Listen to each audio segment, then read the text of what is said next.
ज्ञानेश्वरी अध्याय क्रमांक 16 दैवी असुर संपत्ती योग. बरोबर असंच आहे ना? दैवासुर संपत्ती विभाग योग असा 16वा अध्याय. आणि त्याच्यामध्ये ओवी क्रमांक 185 ला आपण का थांबलेलो होतो. शेवटचे 2 गुण होते. एक होता की देहावर त्याला कशाचे हे वाटतं मार्दव. त्याच्यानंतर री म्हणजे काय, त्याला आवडत काय नाही, त्याला रूप सुंदर मनुष्य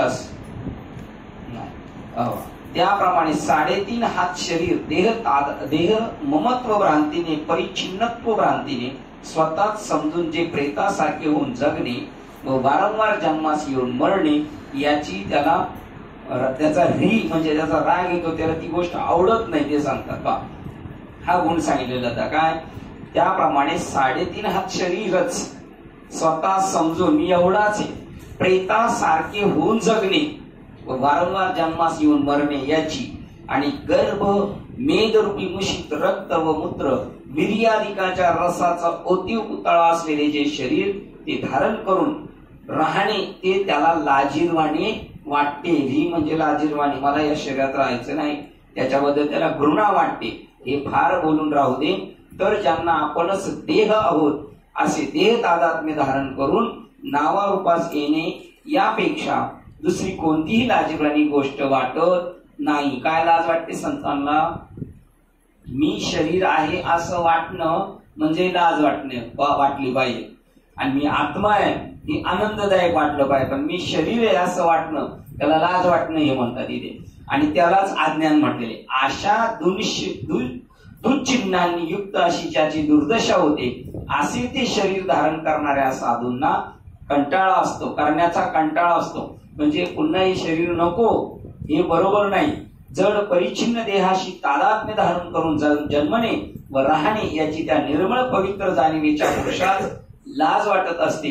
इतर जे निर्लज्ज कोढी लोक असतात त्यांना तेच शरीर तादात्म्य धारण करून राहणे गोड बरे वाटत असते. त्यांना साधू संतांना मी शरीर आहे असं म्हणण्याची लाज वाटते. आणि इतरांना आणि ते शरीराशी तादात्म्य धरलं का पुन्हा जन्मायचं मरायचं हे चालू राहतं, त्याची त्यांना लाज वाटते. आणि ते निर्मळ आत्मा त्यांना ज्ञान झालेले आत्मस्वरूपाचं त्यांना लाज वाटते. आणि जे निर्लज्ज कोडगे किती वेळा जन्मा येते, काय फरक पडतोय, कोणी पाहिलंय मृत्यू हे तुम्ही सांगताय, ते कोडगे जे लोक आहेत त्यांना ते बरे वाटतं. त्याच्यानंतर अचापल्य हा शेवटचा गुण आपण वाचला होता जाता जाता, तशी पुढे भरपूर आहे. ज्याप्रमाणे कळसूत्री बाहुल्यांना नाचवणाऱ्या दोऱ्या तुटल्या म्हणजे त्यांची चेष्टा हालचाल बंद होते, त्याप्रमाणे योग अभ्यासाने प्राणाचा जय केला असता कर्मेंद्रियाची गती चेष्टा हालचाल बंद होते. 83 बा. आता सूत्रतंतू तुटलिया चेष्टाची ठाके साहेब खडिया तैसा प्राणंजय कर्मेंद्रिया खुंटे गती. ज्या वेळेला त्या बाहुल्यांची दोरी तुटली का त्यांचं नाचणं बंद झालं. त्याप्रमाणे योग अभ्यासाने किंवा ज्ञान अभ्यासाने ज्यावेळेला आपलं त्याच्याशी जे तादात्म्य आहे, मागचा जर गुणाचा जर आपण आशय धरला तर आपल्याला कळलं मी देह आहे हे तादात्म्य तुटल्यामुळे मग कर्मेंद्रियांची हालचाल बंद होते. म्हणजे ती कर्मेंद्रिय स्वइच्छेने काहीच करत नाही. कारण प्रकृती कशी आहे, पंगू आहे, तिला एक सपोर्ट आहे. परंतु त्याचा जो देहमुक्त आहे ती तुटल्यामुळे त्याचा त्याने योगाभ्यास प्राणाचा जय केला असल्यामुळे कर्मेंद्रियाची गती चेष्टा हालचाल बंद होते. मग व्यवहारात बंद होते म्हणजे तो थांबतो का? नाही. त्याचा अहम जो आहे ते ममत्व आहे, मी स्वतः करता ही गोष्ट त्याची संपली जाते. किंवा सूर्य मावळल्यावर त्याच्या सर्व किरणांचा विस्तार पसारा संपतो. त्याप्रमाणे मनाचा जय केला असता ज्ञानेंद्रियांचे व्यापार खुंटीत होतात. ज्ञानेंद्रियांची तो रूप पाहणारा विषय वगैरे त्याच्या दृष्टीने सगळं काय झालेलं आहे आता चेंजेस झालेले. तसं इनडायरेक्टली त्याच्यामध्ये सस्पेन्स आहे. पण ज्ञानेंद्रियांचा व्यवहार जो आहे जगातल्या जी गोष्ट दिसती त्याच्या मागे जर पळणे ती त्याची काय करून टाकली, कट करून टाकली, त्याच्यामुळे तो पुढे जाणे थांबलं. याप्रमाणे मन व प्राण यांचा नियमनाद्वारा जय केला असता 10 इंद्रिय पंगू अकार्यक्षम होतात. जेथ प्रवृत्ती पांगोळी झाली तर्काची दिठी गेली आणि इंद्रिय विसरली, विषय संगो ते ज्ञान पैगा बरोबर. मग ते अचापल्य त्याच्यामध्ये ते सांगितलं. त्यावेळेला ते अकार्यक्षम होतात, म्हणजे स्वतःच कर्तृत्व त्यांच्याकडं राहिलं नाही. त्याला अचापल्य असे म्हणतात. ते या उपयुक्त वर्मानेच समजून येते. काल आपण इथे थांबलेलो होतो. आता पुढील श्लोकामध्ये पदार्पण करतोय. श्लोक क्रमांक 3 ग्रंथरा ज्ञानेश्वरी अध्याय 16 आणि श्लोक क्रमांक 3 वाचतोय. प्रगल्भता, विशिष्ट सामर्थ्य, धीटपणा, तेज तत्व. बघा त्याच्यामध्ये काय तेज कशा म्हणतात. प्रगल्भता आली पाहिजे. आपोआप येते ती ज्ञान साधनेने येत असते. दैवी संपत्तीमध्ये विशिष्ट सामर्थ्य म्हणजे धीटपणा. बघा धीटपणा म्हटलं तर जेवढे क्षत्रिय होऊन गेले किंवा साधू संत होऊन गेले ते धीट आहेत. काही झालं तरी ते त्यांच्या भूमिका ठाम आहेत. काय झालं याचं जरी आकाश वर पडप आहे, देह जावं अथवा राहावं, किंवा आपले हे आपले काय त्यांचं नाव महाराणा प्रताप सगळं गेलं तरी पण त्यांच्यामध्ये ते धैर्य गुण शिल्लक आहे. सामर्थ्य, धीटपणा, क्षमा. कोणी काही अपराध केला असता मनात विकार उत्पन्न होऊ न देणे, हे जर गुण आले ना तर बाबा ज्यांना म्हणतात ना ते बाबा कुठं कोपऱ्यात जाऊन बसती कळायचं नाही, असे हे गुण सांगितलेले. बाबा एवढी प्रगल्भता आली पाहिजे, धीटपणा आला पाहिजे. कोणी काही अपराध केला असताही मनात विकार उत्पन्न होऊ न देते. त्याचं काय त्याचं त्याने केलं. हत्तीच्या अंगावर माशा विषय असतं त्याला पुढे काय जाणीव होती. मुंगी जरी प्रवास करत असेल, मुंगी केली तर कानात गेली तर होत आहे त्याच्यात. बघा ना बघा त्याच्यात एक सस्पेन्स बाहेर पडतं. मुंगी जरी हत्तीच्या अंगावर फिरली तर काय फरक पडत. हत्तीच्या कानाला मुंगी लागली तर त्याला वायबल करतंय काय की नाही. तसं आपण हलक्या कानाचं असलो तर मग मात्र आपल्या कानात काय घुसलं तर होऊ शकतं. शरीर, इंद्रिय इत्यादिकांना उत्साह देणारे धैर्य तुम्ही आपण अनुभवतो, सगळे अनुभवतो. एरवी आपण असे वाटतं हवेने उडून जाऊ, शरीरात ताकद नाही, वृत्ती क्षीण झालेली, पण प्रवचनाला जायचं, कीर्तनाला जायचं, कशी ताकद येते. नाही तुम्ही पण आजारी का नाही तसे पाहिले तर, पण पखवाद वाजवताना तुमच्या एवढा घाम कोणालाच येत नाही. महाराजाला सुद्धा एवढा घाम आहे की नाही. जीव ओतून टाकतो माणूस. का त्यावेळेला ते त्याच्यामध्ये निर्माण होतं काय उत्साह. शरीर, इंद्रिय इत्यादिकांना उत्साह देणारे धैर्य असावं लागतं. ते धैर्य आणण्यासाठी पूर्वीचे लोक ते वाद्य वाजवायचे, पवाडे वगैरे. त्याप्रमाणे बाह्य आंतरिक वर महाराज बाह्य आंतर शुद्धी, बाहेरून आणि आतून शुद्धी. अद्रोह, दुसऱ्यांना मारण्याची इच्छा न करणे. हे संपूर्ण दुसऱ्यांनी आपल्याला मारण्याची, आता हे परमार्थच चाललंय बरं का. तिकडे क्षत्रियाला हे शिकवणार नाही. क्षत्रियाला जर युद्धभूमीवर जायचं तर त्यांनी साधूचा आशीर्वाद घेऊन नाही जायचं. पण शिवाजी महाराज त्याला एक ताण आणला. शिवाजी महाराजांच्या लढा म्हणले. ही वाक्य आता मागं पडलं. ताण आणला. अर्जुन सुद्धा म्हणतो मी लढाई करणार नाही. पण भगवान श्रीकृष्ण साधू आहेत का देव आहेत? साधू पुरुष आहेत. लढाई कर, काय फरक पडत नाही. कारण ते आईच कुठं कर. अद्रोह, दुसऱ्यांना मारण्याची इच्छा न करणे, छलकपट न करणे, अतिशय मानित्व न धारण करणे, अतिशय मानित्व, अतिशय मानित्व न धारण करणे म्हणजे थोडस केलं तर चाललं असं म्हणायचं काय ना. नाही पुढं मराठीत वाचतो मी ना, त्यांनी तो गुण वाचला. नाही इथे लिहिलं ना अतिशय मानित्व न धारण करणे, अतिशय नाही करणे पण थोडंफार चालेल असं म्हणत नाही काय. म्हणजे आपल्याला मानापानाचा नाही राहिला पाहिजे माणूस. तो एकदम किरकोळ जात. स्वतःच्या दृष्टीने माणसाने काय समजायचं स्वतःला आपण चिल्लर आहोत, आणि समोरच्याने आपण दुसऱ्याला नाही समजायचं चिल्लर. आपल्याला आपण काय समजायचं, आपण काय नॉर्मल आहे, गवताची गाडी आहे. पण समोरच्याला गवताची गाडी नाही समजायचं, त्याला मोठेपणा. महाराज तुम्ही सिद्ध आणि मी कसं आहे बोलीने लेकूर आहे, वेडी वाकूर आहे, उत्तर आहे. मी लेकरू आहे आणि महाराज तुम्ही कशा आहात सिद्ध. दुसऱ्याला तसं समजायचं. आणि जर मानपानाची इच्छा करणारा माणूस असेल तर मी म्हणेल ज्याला ब्रह्मज्ञान भेटले ना, ब्रह्मज्ञान, आणि त्याला मानपानाची इच्छा असेल त्याला ब्रह्मज्ञान फसूच शकत नाही. नको मान नको अभिमान, सोडी मी तू पण तोच सुखी, त्याच वेळेला सुखी होऊ शकतो. मानपानाची अपेक्षा करणारा माणूस इथे टिकू शकत नाही ब्रह्मज्ञानाच्या अभ्यासात. कारण ब्रह्मज्ञान काय करते, त्याला सामान्य करून टाकतो आणि त्याला जगायची कशी सवय लागली, विशेष. मी कोणतरी विशेष आहे, विशेष नाही. सामान्य जीवन जो जगतो ना त्याला ब्रह्मज्ञान ठसलं जात. साध्या म्हणे साधी राहणी, उच्च विचार वा अतिशय मानित्व न धारण करणे. हे अर्जुना, दैवी संपत्तीला अनुलक्षून उत्पन्न झालेल्या पुरुषामध्ये हे गुण असतात, असायलाच पाहिजे. तेज, आता बघा याची व्याख्या माऊली अजून करा.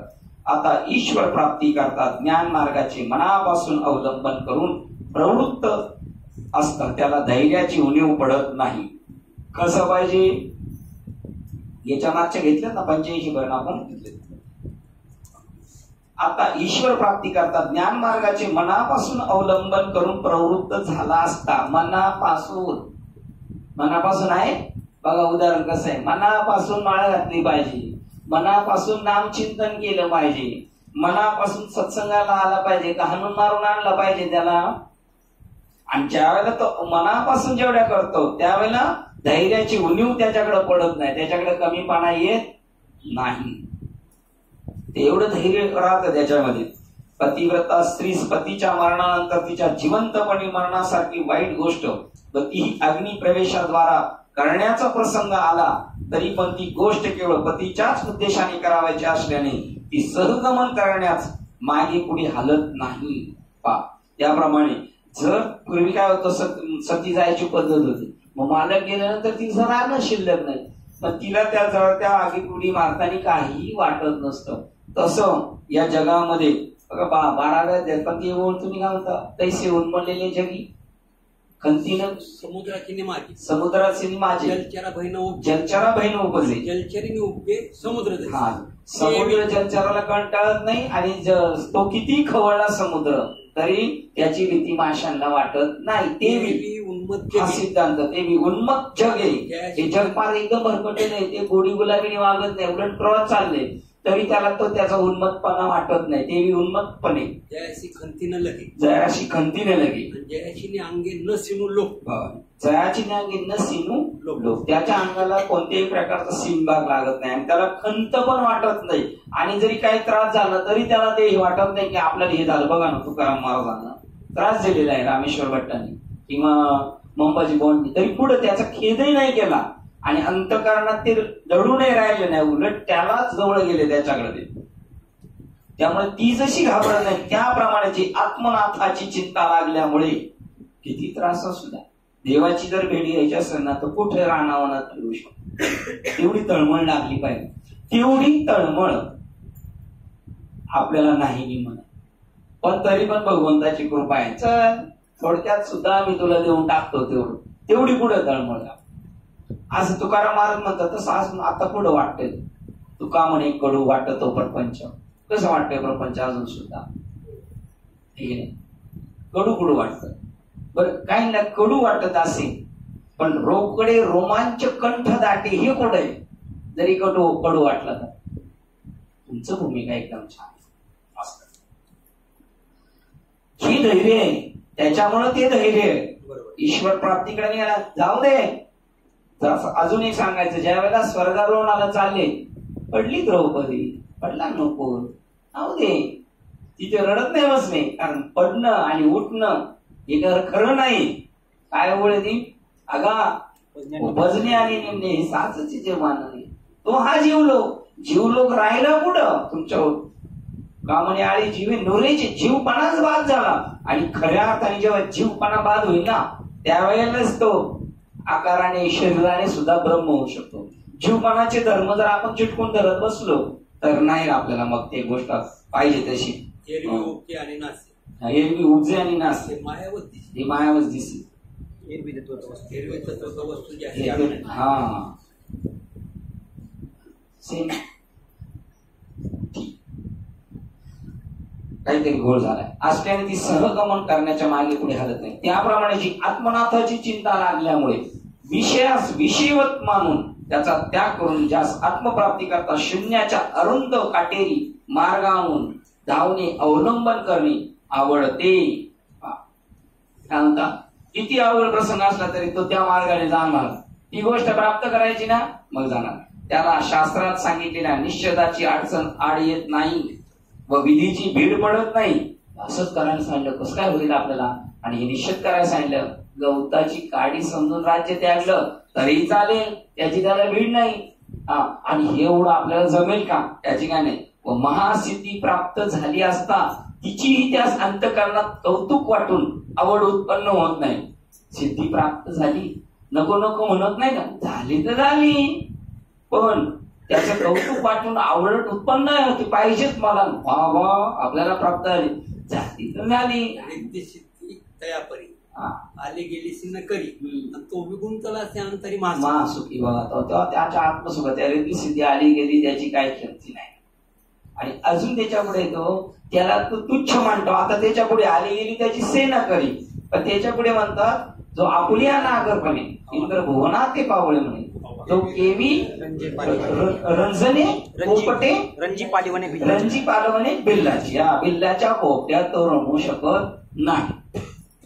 अशा प्रकारे ज्याचे अंतःकरण आपण सहज ईश्वराकडे धाव घेते. आपण बळ ओढणं आणि आपल्याला बळ ईश्वराने ओढून आणणं याच्यामध्ये एवढा फरक आहे. आपण जबरीने चाललंय, या वरती इकडे या. आपण स्वतः म्हणायचो मला जायचंय मला जायचंय, त्याने घडून आणलं पाहिजे आपल्याला, बळ त्याने आणलं पाहिजे. ढकलं जसं ट्रेन मध्ये ज्याला घाटकोपरला उतरायचंय त्याला उतरावं लागत नाही, त्याला मागचेच त्याला उतरून घेतात बरोबर. तसं झालं पाहिजे, आपल्याला भगवंतानी नेलं पाहिजे. आपण जाणं आणि त्याने नेलं किती फरक आहे त्याच्यामध्ये. अशा प्रकारे ज्याचे अंतःकरण आपण सहज ईश्वराकडे धाव घेते त्यालाच आध्यात्मिक शारीरिक तेज असे म्हणतात. 190 बघू आपण. त्याच्या अगोदर आता ईश्वर प्राप्ती लागली प्रवृत्तला ज्ञान मार्गी दिवसे याची अंगी उणीव नव्हे 86 घ्यायचे ओखटे मरणायचे तेही आले अग्निप्रवेशे प्राणेश्वरोद्देश न गणतीच सती जाणारी ती होती. मला मालकाबरोबर जायचंय ना, त्याप्रमाणे हा काय म्हणतो मी ईश्वराच्या साथी चाललोय ना, मग होऊ दे ना किती त्रास झाला तर, पण मी कोणत्या उद्देशाने चाललोय.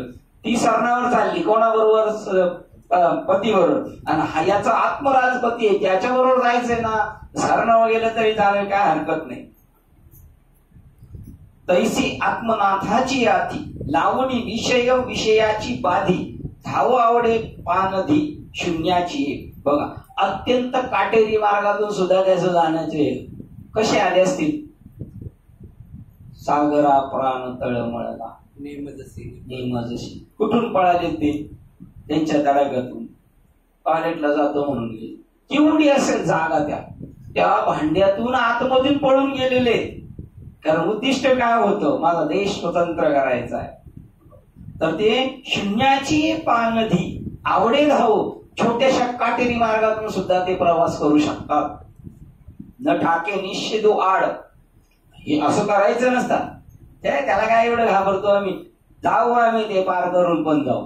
ते अवघड आहे, असू द्या. हिरकारीला अवघड होतं का, तो बुरुजच ना, उतर तिला अवघड नव्हतं. न ठाके निश्चित आड न पडे विधीची भीड. विधी साईडला असंच पाहिजे, एकदम ऍक्युरेट पाहिजे. आपण तसे नाही चालेल, ती कसर भरून काढेल. जे तर वैराग्याचा पांगू फिटे विवेकाचा सुटते, जे तर न पाहता सहज आपण भेटे ते बघा. त्याप्रमाणे तिथं जसं ते कसर भरून काढतं तसं अंतःकरणच आतून उत्साही असतं. हे काय झालं ते काय चालेल. आईशे नपजे जीवी कोड महासिद्धींचे कोड आवड निर्माण नाही, कौतुक नाही. आले म्हणून कौतुक नाही, पण मिळाले म्हणून त्याच्यात तो रमतही नाही. असं ऐसे ईश्वराकडे निज धावे आपसया सहज धावतोय तो. आपल्याला कसं धावावं लागतंय, अट्टहासाने. अट्ट कसं धावतोय, तया नाव तेज आध्यात्मिक तेज. बघा त्या तेजाचं नाव आहे आध्यात्मिक तेज, तेजावरातलं तेज. आणि ते 190 पर्यंत कंटिन्यू यायचं. आता सर्वही हाताची या गरिमा गर्वाने त्याची क्षमा जैसे देह वाहुनी रोमा वाहनी. बघा 91 क्रमांक. आता क्षमाबद्दल सांगतात. क्षमागुण हे सगळं पाहिजे ना आपल्याला. एवढं सगळं असल्यावर काय कमवायचं शिल्लक आहे.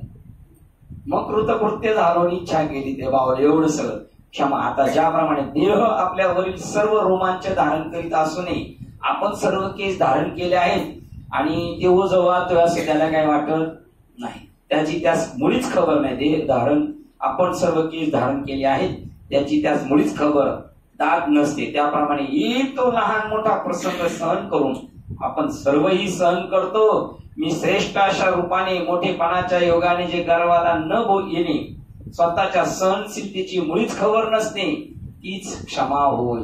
बघा अजून बारकाव सांगा.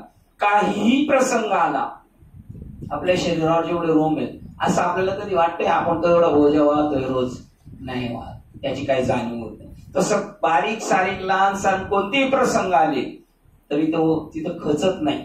आणि खचत तर नाही पण मी सगळं सहन करतोय हा सुद्धा त्याला आविर्भाव नाही. आपण बोजा वाहतोय अंगावरचे केस याची जाणीव नाही. तसं ते मी सहन केलंय समाजाचं हे सुद्धा जाणीव नाही. म्हणून ज्ञानोबरायांचे त्यांच्या याच्यात उल्लेख कुठे आहे नाथबाबांच्या याच्यात समाजाने आम्हाला एवढा त्रास दिला त्याची खबरच नाही त्यांना. तो त्या स्वरूपाशी एकजीव झाल्यानंतर मागे काय झाले परतोने कोण पाहणार आहे मागे. आणि परत आम्ही एवढं श्रेष्ठ आहोत आम्ही इतरांसारखे नाहीत आम्ही खूप सहन केलेले अशा श्रेष्ठ भावाला सुद्धा तो जात नाही. मोठेपणाच्या योगाने जे गर्वाला न येणे आम्ही एवढं सहन केलं समाजाचं हे सुद्धा नाही. आणि लोक जरी म्हणले यांनी एवढं सहन केलं ना आता हे मोठे झाले नाही वाटणार. उदाहरण पाहिलं तर त्या लेडीज वारल्यामध्ये किती सहन केलं त्यांनी असं दाखवलं नाही.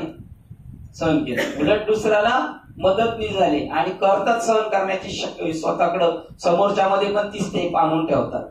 शिकायचं त्या सगळ्या गोष्टी. अशा रूपाने मोठेपणाच्या योगाने जे गर्वाला न येणे स्वतःच्या सहनशीलतेची मुळीच खबर नसणे ती क्षमा होय. आहेत का असे? असं नसेल तर असे व्हायचे. मग कोणी व्हायचे?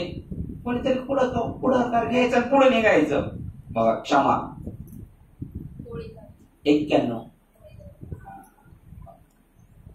अशी तसे मग भरपूर आहेत. म्हणजे इथं आपल्यामध्ये स्वतः सहन काम. तुकाराम महाराज काय म्हणतात निंदा अथवा बंद आम्हा काय तुम्हा सगळेचा काम आम्ही भजू पंढरीराव. ही खरी क्षमा आहे. आता धृती सांगतात 91 पर्यंत घ्यायचा 90-91 पर्यंत. आता धृती सांगतात आणि विषय सेवनाविषयी इंद्रियांची असीम अति प्रवृत्ती वाढली असता किंवा पूर्वकर्माने प्रारब्धाने रोग खवळले असता अथवा अप्रिय वस्तूचा योग किंवा प्रिय वस्तूचा वियोग झाला असता या सर्व गोष्टींचा एक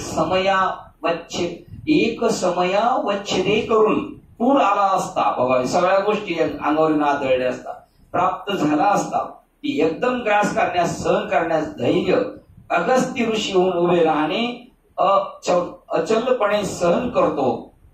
एवढं सगळ्या गोष्टी प्रारब्धातील अंतकरणात प्रवृत्ती वाढली एखाद्या विषयाविषयी धावणं किंवा त्या परत रोगाने पण पछाडलं अशा अनेक वस्तू एकदम स्वतःवर आदळल्या तरी सुद्धा धैर्याने स्थिर राहणं अगस्त्य ऋषी प्रमाणे. आकाशात धुराचा मोठ्या विलक्षण जोराने एकदम लोट उठला तरी ज्याप्रमाणे वारा एक झुळके सरसा त्यात गिळून नष्ट करतो त्याप्रमाणे अर्जुना आध्यात्मिक अधिदैविक अधिभौती त्रिविध उपद्रव जरी एकदम प्राप्त झाले तरी ते सर्व जे धैर्य घेऊन टाकते. आपल्याला नाही का आता त्रिविध तापाची झाली ना वळवण काय थोडस काही थोडं आहे. सगळ्यांकडे गाव फक्त आपल्याकडेच आहे. सगळ्यांकडे थोडं आहे तेवढं ठेवावं लागतं करमणुकीला आहे. शारीरिक काही असो तर कशाची जाणीव नाही आहे. रवाईला बघा विष प्यायला दिलं सांगते मैत्री घेऊ नको तुला माहिती आहे ना राजा कसा आहे तो विष दिलेले असू दे. त्याने काय समजून दिलेलं आहे मला तो काय म्हणतो बाबीजी प्रसाद घ्या तरी पण सहन करण्याचा. मग ती सहन कोण करणार? देवाचा कलर बदलणार.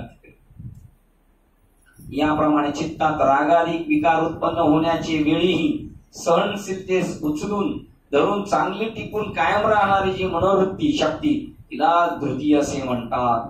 प्रसंग निर्माण होणार तुमच्या याच्यामध्ये राग द्वेष मद मत्सर असे विकार निर्माण होऊ शकतात. रागाधिक आसक्ती, राग म्हणजे आसक्ती किंवा त्याच्या अपोजिट जे पण असतील ते निर्माण होण्याची वेळ आली तरी सुद्धा शांत राहणे ती धृती आहे.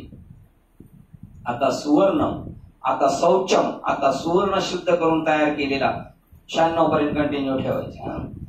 आता सुवर्ण शुद्ध करून तयार केलेला कलश स्वच्छ केला व त्यात अमृततुल्य गंगोदक भरले असता ते जसे सर्वच अंतर्बाह्य शुद्ध असते त्याप्रमाणे ते शौच पवित्रत्व शुद्धत्व होय. ज्या मनुष्याचे शारीरिक बाह्य आचरण निष्काम असते व ज्याच्या अंतर्यामी खराच आत्मानात्म विवेक नित्य जागृत असतो व अंतर्यामी व बाहेरून शुद्ध असतो, शुचित्वाचा पुतळा असतो, तेच खरे शुचित्व होय. 98 पर्यंत आत बाहेर निर्बळ. अद्रोह किंवा गंगेचे उदक जसे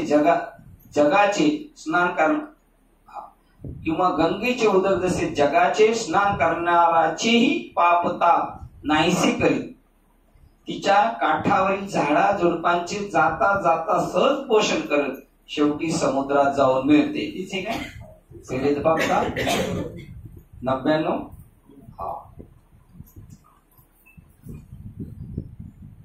किंवा ज्याप्रमाणे सूर्य जगाचा अंधार नाहीसा करीत सूर्य विकासनी कमळांना विकसित करतो आणि जगाला सुद्धा प्रकाश देतो व जगातील संपत्तीची शोभेची लक्ष्मीची मंदिरे उघडून व्यापार सुरू करीत आपली रोजची प्रदक्षिणा करण्यास निघतो, त्याप्रमाणे जे अज्ञानाने बांधलेले बद्ध असतील त्यांना मुक्त करीत व जे संसार सागरात बुडाले आहेत त्यांना बाहेर काढी व जे अध्यात्मादिक उपद्रवाने पीडित आहेत त्यांची दुःख संकटे निवारण करीत. फार काय सांगावे, रात्रंदिवस जो दुसऱ्याचे सुख वाढवीत स्वार्थी म्हणजे जे खऱ्या आत्महितात प्रवेश करतात हा खरा स्वार्थ आहे. दुसऱ्याला सुख देणं ही स्वार्थ आहे आपला. का दुसऱ्याला सुख देताना कोणाला सुख होतं? दुसऱ्याला सुख देताना आपल्याकडं. आणि हा खरा स्वार्थ आहे. साधू दुसऱ्याला सुख देतो पण कशासाठी देतोय? जमिनीत पेरतोय आपण धान्य, कशासाठी पेरतोय? ते वाढण्यासाठी. असा स्त्री आता करी आता बापा स्वैताचा स्वार्थ. त्याविना एवढेच नव्हे तर आपला स्वार्थ साधण्याकरता दुसऱ्याच्या अहिताविषयी संकल्पाची ही आडकाठी जे न करणे म्हणजे ज्याच्या अंतःकरणात इतरांचा हित नाशाचा संकल्पही उत्पन्न होत नाही. पा स्वतःचा स्वार्थ साधत असताना आत्महिताचा स्वार्थ साधत असताना दुसऱ्याचं काही मात्र नुकसान न व्हावं अशी त्याची तळमळ. 3 नंबर. किंबहुना दिवस वाचून आपुल्या काजा लागी प्राणी जाताच्या अहित भागी संकल्पाची आडवंगी न करणे. जे आपलंच कल्याण होते आणि दुसऱ्याचं कल्याण अहित होत असेल अहित होईल अशा प्रकारचं कोणतीही कृती त्याच्या मनात नाही. त्याविना एवढेच नव्हे तर आपला स्वार्थ साधण्याकरता दुसऱ्याच्या अहिताविषयी संकल्पाचीही आडकाठी जे न करणे. आपलं झालं म्हणजे बस त्याचं काय करायचं आपल्याला, त्याचं काय करायचंय असं नाही, त्याचं सुद्धा करायचंय. त्याच्याबद्दल त्याचं चुकीचा आडकाठी नाही. अंतःकरणात इतरांचा हितनाशाचा संकल्प उत्पन्न होत नाही म्हणजे त्यांच्या हिताचा विचार करतो, हिताच्या नाशाचा नाही. अर्जुना अद्रुत उलट आहे ना, तो स्वतःच लॉस करून घेईल मागच्या गुणांमध्ये पण समोरच्याचं कल्याण झालं पाहिजे अशी त्याची भाव. अर्जुना अद्रोहत्व अशा ज्या गोष्टी तो ऐकतोस ती अद्रोहत्व मी तुला प्रत्यक्ष तुझ्या दृष्टीस उघड रीतीने पडेल असे खुलासेवार सांगितलेले. कोणाचाही द्रोह करणे नाही. 4 पॉइंट कंटिन्यू चालू ठेवले. आता नाती मानिता म्हणजे आणि पार्था भगीरथाने गंगेची प्रार्थना करून तिला मृत्यू लोकात आणतेवेळी शंकराने तिला आपल्या मस्तकावर जटेत धारण केल्यावर तिचा वेगाचा गर्वहरण होऊन ती जशी लज्जित व संकोचित झाली, त्याप्रमाणे लोकांनी मान दिला असता तो स्वतः मानास योग्य असूनही पूर्णपणे संकोचित होतो. कितव्या अमानित्व, कितव्या अध्यायात आलं होतं अमानित्व कितव्या अध्यायात आलं होतं? तसं वास्तविक तो योग्य आहे, पण तरी त्याला नको वाटतं. त्यालाच हे सुमती अर्जुना, अमानित्व असे जे म्हणतात ते हेच होय असे समज. याबद्दल तुला मागे 13व्या अध्यायात पुष्कळ विवेचन सांगितले आहे. तेच ते पुन्हा पुन्हा किती सांगू. 6 नंबरची ओळख आहे. अमानित्व पाहिजे होते तर नाती मानिता आले. तिथे पण तसंच आहे का? नाती मानिता आहे. डाट 4 नंबर ओळ संपल्यानंतर अर्थात काय? नाती मानिता. 6 ते हे पुढत पुढती अमानित्व जाण सुमती. मागा सांगितले किती त्याची ते सांगू. 5 आणि गंगाशंभरच्या पाहुणे. याप्रमाणे दैवी संपत्ती या 26 गुणांच्या रूपाने जणू काय ब्रह्म ऐश्वर्यच वास्तव्य करीत आहे. मोक्षरूपी सार्वभौम राजाचे 26 गुण म्हणजे जणू काय अग्रहार, इनामी गाव किंवा जमीनच आहे. किंवा या 26 गुण रूपी तीर्थांनी नित्य नवी भरलेली अशी ही दैवी संपत्ती रूप भगवती गंगाच असून ती वैराग्य संपन्न पुरुष रूपी सागराचा उद्धार करण्याकरताच दैवाने प्राप्त झाली आहे. एवढं मोठेपणा. किंवा ही 26 गुण रूपी पुष्पांची माळा हातात घेऊन मुक्ती रूपी वधू निरपेक्ष वैराग्यवान पुरुष रूपी वराचा गळा त्याला शोधण्यासाठी शोधित आहे. किंवा ही 26 गुणरूपी वाती लावून जणू काय गीता ही आपला पती जो आत्मा त्या पतीस ओवाळण्याकरता आरती घेऊन आली आहे. ही ओळख घेतलेली काय? 210. ही 26 गुण ज्योती ही उजळवणे आरती गीता आत्म्याने पजती निरांजना आली. किंवा गीतारूपी समुद्रातील ही 26 गुण रूपी निर्मळ मोते दैवी संपत्ती रूपी हा शिंपला आहे व त्या शिंपल्याच्या शकलातून उत्पन्न होऊन मोती बाहेर टाकली आहे. 210 पर्यायचे. दैवी संपत्तीच्या गुण समुदायाची जी ही लक्षणे सांगितली तेवढ्यावरून ती आपोआप स्पष्ट समजण्यासारखीच आहेत. त्याही पेक्षा अधिक किती म्हणून सांगू. आता आसुरी संपत्ती ही आतून दुःखरूपी असलेली बळकट वेली असून दोष रूपी काट्यांनी जरी ती भरलेली आहे तरी ती मी आपल्याला सांगण्याच्या क्रमात घालतो. तू आपल्या मनात ती समजून घे. कारण असे पहा, जी वस्तू त्याची आहे ती अनुपयोगी आहे, अर्थात आपल्या उपयोगाची नाही हे खरे, तरी पण तिचा त्याग करण्याकरता ती जाणली पाहिजे. म्हणून कानाच्या सर्व बलानिशी सावधपणे ऐकून घे. हे बघ, जीवांना भयंकर अशी नरक प्राप्ती करून देण्याकरता घोर दोषांनी जी आपली एकजूट केली आहे ती ही आसुरी संपत्ती होय. किंवा सगळी विषय एकत्र आली म्हणजे त्या ज्याप्रमाणे काळकुट्ट विष हे नाव द्यावे त्याप्रमाणे आसुरी संपत्ती म्हणजे सर्व दोषांची एक लगडच होय. श्लोक क्रमांक 4 वाचतोय. 3 पूर्ण झाला.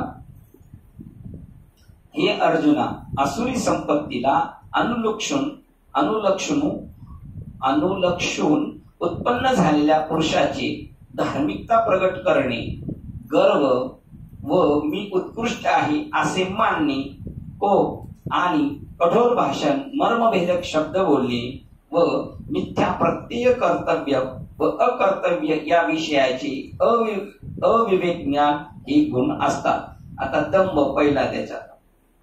हे वीरा, त्या असुर दोषामध्ये ज्याची मुख्य दोष म्हणून मोठेपणाची प्रसिद्धी आहे तो दंभ असा आहे. सगळ्यात मोठा कोण आहे त्यांच्यातला? दंभ. म्हणजे आपण आहे असं न दाखवणं, आपण वेगळे अजून असं दाखवणं. ज्याप्रमाणे आपल्या आईची निंदा करून तिचा दोष लोकांस उघड सांगून तिची निर्वसन्ना केली असता ती तीर्थाप्रमाणेच आपल्यास पावन करणारी आहे, तरी पण आपल्या पतनास अधोगतीला नेण्यास तीच कारणीभूत होते, किंवा श्री गुरूंनी उपदेश दिलेली व त्यापासून आपण संपादन केलेली ब्रह्मविद्या ती चव्हाट्यावर उघड प्रसिद्ध करीत बसले तरी ती विद्या इष्टफल देणारी म्हणजे आपले परमहित करणारी असूनही ती आपल्या अहितास कारणीभूत होते. किती मोठे 19 नंबरची ओळ. का विद्या गुरुपदिष्टा बोभालिया चोहटा तरी इष्टदा परी अनिष्ट हेतू होती. 19 आपुली जननी नग्न दाविल्या जनिते तीर्थाची परिपत्नी होय. याचा अर्थ वरती तसा नाही दाखवला बघा. तिथे निंदा सांगितली, अर्थाचा अनर्थाचा कशी नाही. तरी तयाची असली दोषा माझी विरा वाडपणाचा डांगोरा तो दम. 17, 18, 19 पुढे बघू. हे पहाजी नाम आपण स्वतः महापुरात शिरून आपण बुडत असताना आपल्याला काढून वेगाने पलीकडील तीरास नेऊन पोहोचवते. ती नावच जर आपण आपल्या डोक्यावर बांधून घेतली तर ती ज्याप्रमाणे आपणास बुडवते हे पण नुसता जीवाचे भरण पोषण करण्यास 19 पर्यंत राहू द्या. कारणीभूत असणारे जे अन्न तेच उत्तम म्हणून जर वाजवीपेक्षा अधिक सेवन केले तर ते अन्न खरे पण अजीर्ण होऊन विषाप्रमाणे घातक होते. त्याप्रमाणे इहलोकीचा सहाय्यक साका जो धर्म तो जर चव्हाट्यावर बोलून उघडा केला असता तो धर्म आपल्यास तारणाराच खरा, परंतु तो पातकासच म्हणजे दोषासच कारण होतो. 22 घ्यायची त्याच्यानंतर. म्हणून हे वीरा आपण केलेला सर्व धर्माचा पसार वाचेच्या चव्हाट्यावर ठेवला म्हणजे जर चोहूकडे आपल्याच वाचेने तो प्रसिद्ध केला तर धर्मच अधर्म होतो आणि तोच दंभ होय अशी समज. 23 आता 24 नंबर वाचतोय. दर्प. आता मूर्ख मनुष्याच्या जिभेवर काही अक्षराचा शिंतोडा पडला म्हणजे त्याच 4 अक्षरे आली म्हणजे तो जसा ब्रह्मदेवाचे सभेतही समाधान पावत नाही तो त्या सभेला तुच्छ मानतो, किंवा तबेला ठेवणाऱ्या लोकांचा तबेल्यातील ठाणबंदी घोडा जसा ऐरावतासे कमी दर्जाचा मानतो अथवा सरडा काटेरी झाडाच्या कुंपणाच्या वरच्या टोकावर बसला म्हणजे तो स्वर्गालाही नीच ठेंगणा मानतो. तृण हेच इंधन जळण मिळाले तरी अग्नीच्या ज्वाळा ज्याप्रमाणे आकाशात धाव घेऊन पोहोचतात, किंवा डबक्यातील मासा आपल्या डबक्यातील पाण्याच्या बळावर समुद्रास मुळीच नोजीत नाही किंमत देत नाही, अथवा ज्याप्रमाणे एक दिवस परान्न मिळाले की तेवढ्याने दरिद्री मनुष्य उत्तम होतो त्याप्रमाणे जो स्त्री धन विद्या स्तुती व बहुमान यांच्या क्षणिक प्राप्तीने उन्मत्त होतो. एखाद्या दिवशी ढगाची छाया पडलेली पाहून आता आपल्याला बसावयास या छायेविना दुसरी सावली काय करावायची आहे अशा विचाराने दैवहीन मनुष्य ज्याप्रमाणे आपले राहण्याचे घर मोडून टाकतो, किंवा जसा मृगजल पाहून एखादा मूर्ख मनुष्य आपल्या घरातील आड बुजवून टाकतो किंवा तळे फोडतो, अधिक काय सांगाय त्याप्रमाणे संपत्तीच्या योगाने जे उन्मत्त होणे तोच दर्प होय असे समज. हे तुला मी निशंक सांगतो, याशिवाय आता निराळे सांगावयास नको. 24 घ्यायची. एक मिनिट इकडे बघू आपण 24च्या पुढे. आता मूर्खाची जीवी अक्षराचा अमुखा सुरे तो झाला का माधुरी लोकांचा घोडा. गजपती मानाला स्वर्गेली. 25 पण घ्यायची. तृणाची इंधन अंगी धारे सिंधू. 26 पण घ्यायचा. 27 पण घ्यायचा आणि 29 घ्यायची. फक्त काय नाही घ्यायचा, 28 नाही घ्यायचा. 29 घ्यायचा. 29 घ्यायची ओळ. अभिमानश्च आणि सर्व जगाचा वेदांत सर्व जगाचा वेदावर नितांत भरवसा आहे व सर्व विश्वाला एकमेव ईश्वरच पूज्य आहे आणि सर्व जगात तेजस्वी असा एकमेव सूर्यच आहे. त्या विना दुसरा कोणीही तेजस्वी नाही. संपूर्ण जगाच्या इच्छेचे महत्वाकांक्षेचे एकमेव स्थान इच्छेचा विषय म्हणजे सार्वभौम पद हे होय. यच्च यावत प्राणी मात्रांच्या इच्छेचा विषय म्हणजे नित्य निरातिशय सुख हा आहे, त्याचे उपलक्षणात्मक सार्वभौम पद आहे. तसेच न मरणे किंवा आपण कधीही मरू नये हेही सर्व जगास निर्विवादपणे आवडते. दुःखांची कोणासही इच्छा नाही. दुःखाच्या अत्यंतिक निवृत्तीच्या सर्वांस इच्छा आहे. मरण हे भयसीमाच आहे. तेच येथे उपलक्षणाचे घेऊन दुःख निवृत्तीत सर्वांची एक वाक्यता सूचित होते. म्हणून लोक मोठ्या उत्साहाने विश्वासाचे स्थान अशा वेदाचे व वंदनीय ईश्वराचे वर्णन करू लागले, तर ते ऐकून लगलीच याच्याविषयी त्याच्या मनात मत्सर उत्पन्न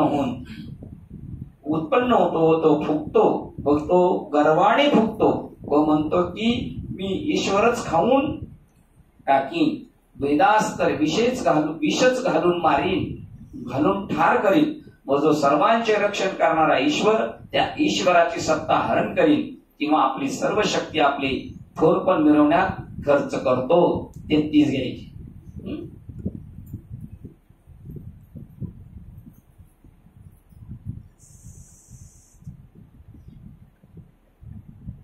230 आणि नंतर 233 30च्या नंतर. पतंगाला म्हणजे वेद आवडत नाही, त्याला ईश्वर आवडत नाही. आणि अजून एक तिसरं काय सांगितलं होतं, वेद सगळे मानतात ते त्याला आवडत नाही. विश्वासाचे स्थान वेदांचे वंदनीय ईश्वराचे वर्णन करू लागले, तर ते ऐकून त्याच्याविषयी मनात अहंकार उत्पन्न होतो बा. अशी लोक आहेत. किती? 32. नंतर ईश्वरास खाऊन टाकीन, वेदास तर विष घालून ठार करीन व सर्वांचे रक्षण करणारा त्या ईश्वराची सत्ता हरण करीन किंवा आपली 33 30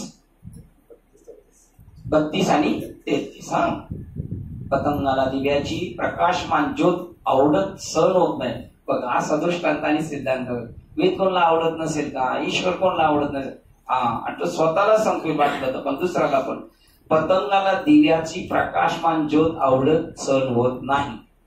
काजव्याला सूर्याचा तिटकारा येतो व टिटवीने समुद्राशी वैर मांडले, त्याप्रमाणे अभिमानाच्या मोहाने मदाने त्याला ईश्वराचे तर नावही सहन होत नाही व वेदासही मला ही एक सवतच आहे असे म्हणतो. 34 35 काय होळे महाराज? पतंगांना आवडे ज्योती, पतंगांना आवडे ज्योती, खाद्या ते भानूची खंती, खाद्या ते भानूची खंती, टिटवीने आंबापती वैरी केला, टिटवीने आंबापती वैरी केला, तैसे आम नामाची मोहे, तैसेने आम नामाचे मोहे, ईश्वराचे नाम नसाय, ईश्वराचे नाम नसाय, वेदा ते मन म्हणजे चौथी. वेदाला म्हणतो ही माझी.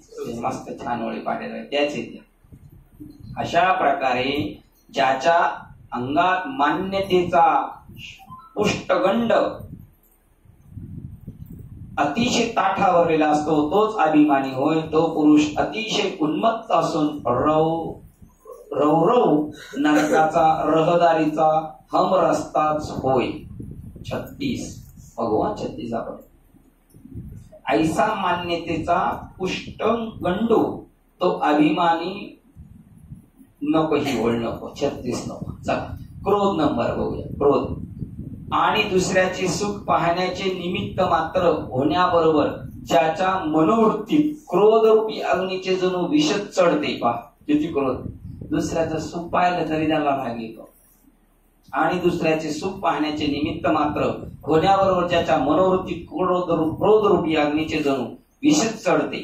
ज्याप्रमाणे तापलेल्या तेलाची व थंड पाण्याची भेट झाली असता त्या तापलेल्या तेलाला जास्त जाळच भडकवतो. तापलेल्या तेलात जास्त जाळच भडकतो किंवा चंद्राला पाहून कोल्हा आपल्या मनात जळ फळावयास लागतो. ज्याच्या योगाने सर्व विश्वाचे आयुष्य उजळून निघते व सर्व व्यापार सुरू होतात. विश्वाचे आयुष्य सूर्य उदयला ते कुणी सोहळे, घोड्याचे डोळे फुटते डोळे डुडळे. ज्याच्या योगाने सर्व विश्वाचे आयुष्य उजळून निघते व सर्व व्यापार सुरू होताच तोच सूर्य प्रातःकाळी उगवलेला पाहून पापी घोडाचे डोळे मात्र फुटतात. 37 38 आणि 39 चालू ठेवायची. जगाची जी पहाट झाली म्हणजे सर्व लोकांस सुख होते, पण तीच पहाट चोरास मरणाहून जास्त वाईट दुःखदायक वाटते आणि सर्पास दूध घातले तरी त्याचे भयंकर जसे काळकुट विषच होते. वडवाग्नी हा आगाध अशा जलसमुद्राचे जो जो अधिक अधिक प्राशन करतो तो वडवाग्नी उलटा अधिकच प्रदीप्त होतो आणि त्याला शांतता तृप्ती म्हणून कसली ती मुळीच होत नाही. त्याप्रमाणे दुसऱ्याचे विद्या विनोद वैभव ऐश्वर्य यांनी सर्वोत्तपरी संपन्नाशी सौभाग्यता ही जो जो पाहतो तो संताप दुःखा दुनावतो व ज्याच्या अंगात अंगचा अगदी तिळपापड होऊन जातो तोच क्रोध होय असे समज 42. किती पण डिटेल करून राहिलं. दुसऱ्याचं बरं झालेलं दुसऱ्याचा अभ्यास काही सहन होणार पाहिजे. तिळपापड होणार म्हणजे एकदम आपल्या गावठी भाषेत सांगितलं. तिळपापड आहे ना तुमच्याकडे? तुमच्या ह्याच्यात आहे का? तुमच्याकडे पापड आहे? कसं आहे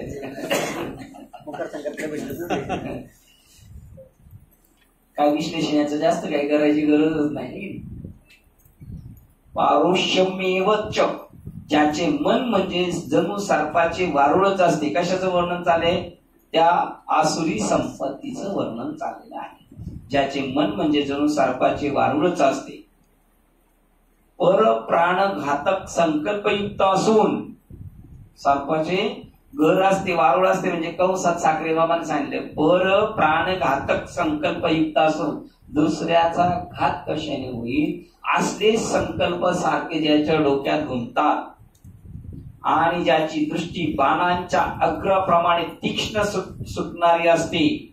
त्याची दृष्टी जेवढी असते डेंजर बाणाचं जसं रुपलं जातं त्याप्रमाणे व ज्याचे भाषण म्हणजे अग्नीच्या निखाऱ्याचा वर्षावच होय म्हणजे त्याप्रमाणे ते प्रखर असते आणि ज्याच्या इतर ज्या ज्या काही क्रिया आहेत त्या पोलादी पर्वताप्रमाणे इतरांना त्रासदायक असतात.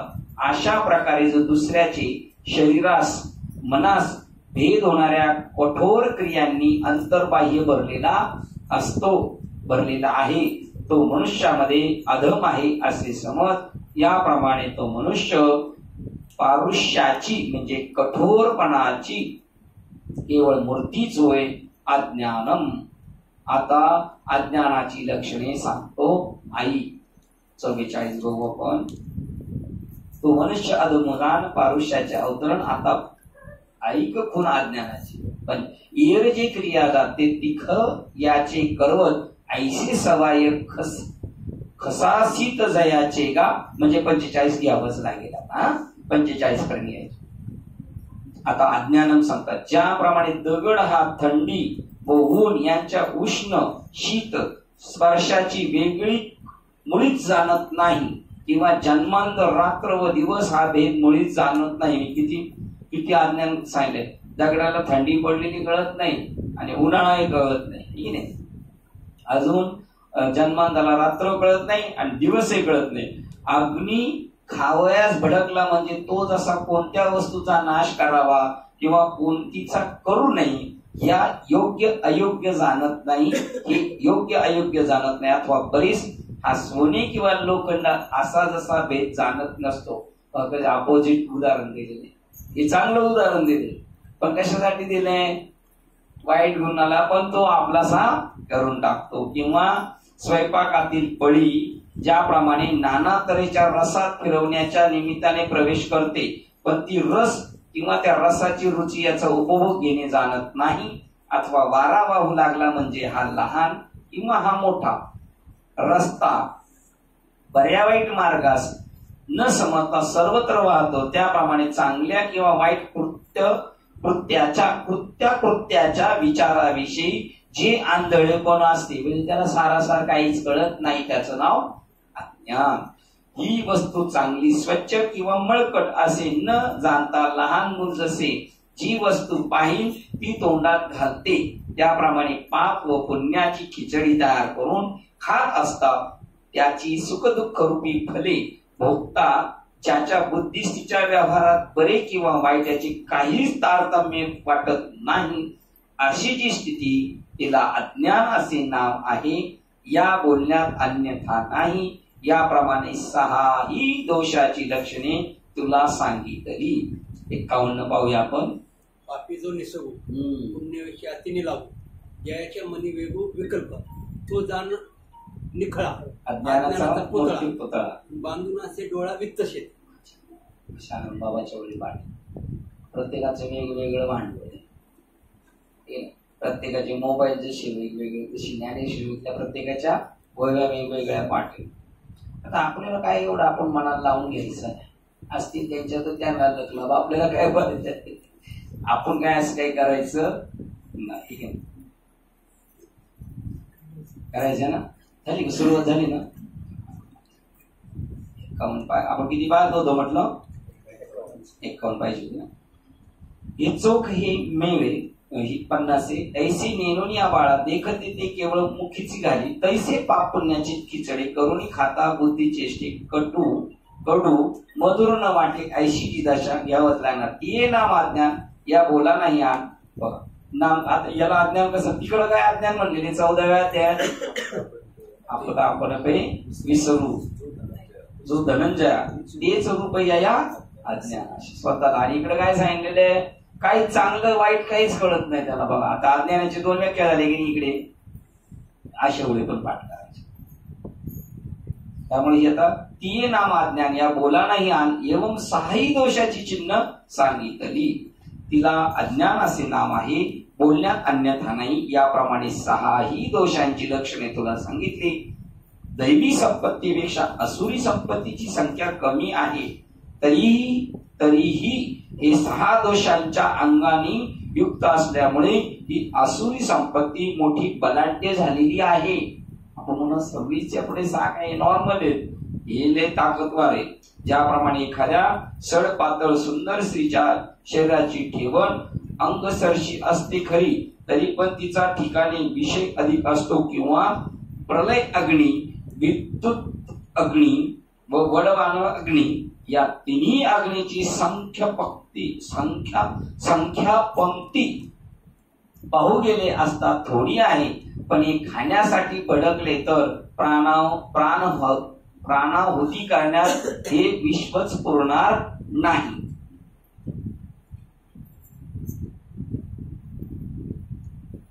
बस 52ला थांबूया आपण, किंवा 52 जेव्हा जाणार होती ना, 52ला थांबूया.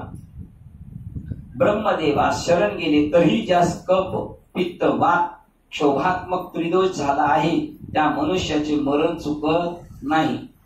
त्या 3 दोषांच्या दुप्पट हे 6 दोष आहेत असे समज. 6ची पावर सांगितली, 6ची पावर सांगण्यापेक्षा कितीची पावर सांगितली आता, 3ची. ब्रह्मदेवाला शरण गेला, त्याच्या हातात आहे का नाही जन्म मरण, पण याचे 3 दोष वाढलेले, कप वात पित्त, तर तो वाचू शकत. हे 3 आहेत. आणि आता सांगितले ते किती, 6. म्हणजे आता यांची पावर किती असणार, म्हणजे हाही काही त्या तडाख्यातून वाचू शकत नाही. 55 बघूया आपण. धातयाही गेली शरण त्रिदोषी न चुके मरण, तया तिहींची दोन्ही जाण साई. म्हणजे किती 51 घेतली होती का आपण, 55 घ्यायची. आता त्याला त्याच्या पुढे या संपूर्ण 6 दोषांनी या आसुरी संपत्तीची उभारणी झाली असली तरी ती आपल्या पराक्रमात कमी आहे असे नाही, परंतु दुष्ट अनिष्ट ग्रहाच्या समुदायाचा योग एखाद्या वेळी जसा एकाच राशीला येतो, किंवा निंदा करणाऱ्या जवळ जशी सर्व पापे येतात, म्हणून कोणाची आपण निंदा किसी की मत कर. मरण समीप आलेल्या मनुष्यास ज्याप्रमाणे सर्व रोग व्यापून ग्रस्त करतात, किंवा कुमुहूर्ताचे वेळी कुयोग एकत्र होतात, दुसऱ्या एखाद्यावर विश्वास ठेवणाऱ्या मनुष्यास ज्याच्यावर विश्वास ठेवला त्याने चोराच्या तावडीत सापडावे, किंवा थकलेल्या भागलेल्या मनुष्यात जसे महापुरात घालावे, म्हणजे त्याचे जसे वाईट परिणाम होतात, त्याप्रमाणे या 6 दोषांकडून मनुष्याचे अतिशय अनिष्ट अहित होते. 59 पाहूया. विश्वासला आतुडविजी चोरा, शिनला सोयीजे महापुरा, तैसे दोषी येणारा अनिष्ट नकोचा. किंवा शेळीचे आयुष्य संपत आले की मग ती चरत असताही तिला 7 नांग्यांची इंगळी चावण्याचा योग यावा, त्याप्रमाणे सर्वच्या सर्व दोष 6ही दोष त्या मनुष्यास प्राप्त होतात. मोक्ष मार्गाची वाटचाल करणाऱ्यावर मोक्ष स्वरूपाचे व मोक्ष साधनाचे त्यास अचूक ज्ञान नसल्यामुळे जर या धम्मांनी दोषाचा नुसता शिंतोडा तरी पडला तरी मी संसार सागरातून निघणारच नाही असे म्हणून तो संसार सागरातच बुडून मरतो. ज्याला मोक्ष मार्गाकडे चाललाय पण त्याला ह्या 6 दोषांची खबर नाही, याच्यात अटकलो तर मी फसेन हे ज्याला माहित नाही तो त्याची गेम झाली समजायची. त्यांनी काय तेवढे सगळी पाणीचे पाणी पिलं पाहिजे असं नाही, त्याच्यावर नुसता याचा एखाद्याचा जरी शिंतोडा पडला का त्याची गेम झाली. 61 मोक्ष मार्गाकडे जे ययाचा अंबुखा पडे तै न निघे म्हणून पुढे संसारी जोबा. मोक्ष मार्गाकडे जे ययाचा अंबुखा पडे तै न निघे म्हणून पुढे संसारी जो. 61 घ्यायच्या. अर्जुना अधम योनीच्या पायऱ्यांनी खाली उतरत उतरत जन्म घेत जो स्थावर योनीच्या तळापर्यंत येऊन ठेवतो. हे 6 गुण आहेत ना ते तिकडे खाली व्याघ्र सर्प क्रोम विंचो तिकडे जाणार खाली खाली खाली खाली. हे असो याच्याच ठिकाणी हे 6 दोष एकत्र होऊन त्याच्याकडून ती असुरी संपत्ती वाढवली जाते असे जाण. आणि ज्याचं खरोखरच त्याचं भाग्यच नाही त्याच्याकडे ते येऊन डोक्यावर बसणार. त्याने प्रयत्न केला तरी तो उडणारच कारण ते त्याचं वर जाणच नाही. याप्रमाणे जगात याप्रमाणे जगातच्या ह्या 2 संपत्ती प्रसिद्ध आहेत त्याची निरनिराळी लक्षणे आम्ही तुला सांगितली. श्लोक क्रमांक 5 वाचतो. देवाची संपत्ती संसारातून मुक्त होण्यासाठी आहे. बघा दैवी पाहिजे होती, दैवी संपत्ती का देवाची संपत्ती आहे? देवाची दैवी पाहिजे होती, दैवी पाहिजे. देवाची संपत्ती संसार सागरातून मुक्त होण्यासाठी आहे दैवी. व आसुराची संपत्ती देवाची संपत्ती चालेल तर संबंध आहे. देवाची संपत्ती संसार सागरातून मुक्त म्हणजे ही संपत्ती ज्याच्याकडे येतो कोण आहे? देव आहे. त्या देवाची खरी दैवी संपत्ती सांगायची इथे त्यांना कारण वरती जे वाक्य आहे ते दैवी संपत्त असं वाक्य ठीक आहे. आणि आसुरी संपत्ती असुरांची संपत्ती नियत बांधासाठी आहे असे मानलेले आहे. हे अर्जुना तू शोक करू नकोस, तू दैवी संपत्तीचा अनुलक्षण उत्पन्न झाला आहेस. हे कशासाठी सांगलेले? दैवी संपत्तीने करून जातो, आसुरी संपत्तीने बुडतो. हे नियमाने बांधण्यासाठी आहे तू कसं वागायचं काय. पण हे जरी तू सगळं ऐकलं असेल तर तू काय घाबरू नकोस कारण तू दैवी संपत्तीने युक्त आहेस. 5 नंबरचा अर्थ वाचा साहेब. 5 नंबर श्लोकाचा 5 श्लोकाचा दैवी संपत्ती मोक्षाला कारण होते, आसुरी बंधनाला कारण होते असे मानले आहे. हे पांडवा तू शोक करू नकोस कारण तू दैवी संपत्ती जन्माला आला आहेस. असे मांडले आहे का? मानले आहे. मानले. हे जे दैवी संपत्तीचा माणूस तिकडे जातो, आसुरी संपत्तीचा जातो हे मानलेले आहे. पण हे अर्जुना तू शोक करू नकोस. जर आपण विचारलं आपण काय करणार बाबा, काय सांगावं, 6 डोक्यावर येऊन बसले तर. पण तू शोक करू नकोस, तू दैवी संपत्तीला अनुलक्षून उत्पन्न झाला आहेस. नवीन नवीन ज्ञानेश्वरी वाचणारा माणूस आहे ना तो पण दैवी संपत्तीला अनुलक्षूनच उत्पन्न झालेला आहे. तोच इथं येऊ शकतो. म्हणजे तुला सांगितले हे काही गणित पण सांगितले, बाहेरचं पण गणित सांगितले, आशे होतात आणि आशे होतात. पण तू काय टेन्शन घेऊ नको, मी आहे तुझ्या बरोबर. याचं कारण तू दैवी लक्षण संपत्ती बरोबर घेऊनच जन्माला आलेला आहेस, त्याशिवाय तू इथपर्यंत येऊ शकत नाही. या 2 संपत्तीपैकी पहिली जी दैवी संपत्ती म्हणून म्हटलेली आहे ती तुला सांगितली, ती म्हणजे मोक्षरूपी सूर्याच्या उदयाने झालेली पहाटच आहे असे समज.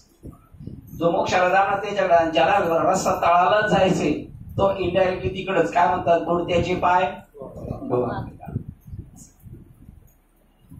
अजून एक आठवलं होतं पण गेलं निघून झटकन. असं मी तुम्हाला बुडत्याचे पाय डोहाकडे. तसंच की ज्याला त्याचं रस्ता तळाला जायचं ते त्याला त्याच अंगाला घेऊन जात असत. मागे जाऊन बघतो. या दोन संपत्ती की पहिली जी या दोन संपत्तीपैकी पहिली जी दैवी संपत्ती म्हणून म्हटलेली आहे ती तुला सांगितली, ती म्हणजे मोक्षरूपी सूर्याच्या उदयाने झालेली पहाटच आहे असे समज. आणि इतर दुसरी जी आसुरी संपत्ती ती जीवास मोहरूपी लोखंडाची एक साखळी भेडीच होय. पण ही आसुरी संपत्तीचे वर्णन ऐकून कदाचित मनात धास्ती भय घेशील हो, पण तसे भय घेऊ नकोस हो रे. कारण हे पहा, सूर्याने रात्रीचा धाक धरावा काय? कोण सूर्य आहे?